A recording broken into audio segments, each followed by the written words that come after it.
નમસ્કાર દોસ્તો, કાલે ભારત અને ગુજરાત ખાસ કરીને અમદાવાદ માટે ખૂબ જ એવા સારા સમાચાર આપને સ્કોટલેન્ડથી પ્રાપ્ત થયા અને તે સમાચાર એ હતા કે 2030નો જે રાષ્ટ્રમંડળનો ખેલ છે તેની યજમાની ભારત કરશે. હા, આપણે નાઇજીરિયાને પછાડીને આ યજમાની કરવાની દાવેદારી જીતી લીધી છે.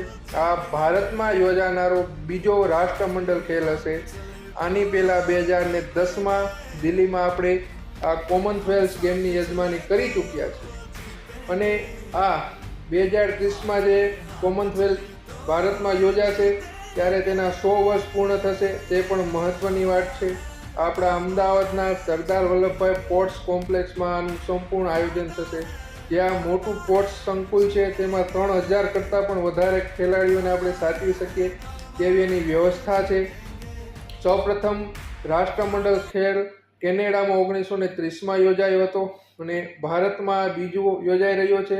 આ એનું ટોટલ 26મું એડિશન છે અને આનાથી ગુજરાતને ખૂબ જ મોટા પ્રમાણમાં આવકમાં પણ ફાયદો થશે અને ગુજરાતને ખાસ કરીને અમદાવાદે વિશ્વ ફલક ઉપર એક સ્પોર્ટ્સ સિટી તરીકે એની છબી વિકસિત કરશે અને આની સફળતાપૂર્વકની યજમાની આપણે કરીએ તો 2036માં જે ઓલિમ્પિક યોજાવાનો છે તેની યજમાની પણ ભારતને મળી શકે છે. તો આપણે આશા રાખીએ કે 2036માં આપણે સૌપ્રથમવાર ઓલિમ્પિકની આગેવાની કરી એની યજમાન પદ પ્રાપ્ત કરી અને ભારતમાં એક ખૂબ જ સફળતાપૂર્વક ઓલિમ્પિક ગેમ્સનું આયોજન કરી શકીએ, જેથી વિશ્વ ફલક પર ભારતની જે સ્પોર્ટ્સની એક છબી છે તે સારી રીતે ખીલી શકે.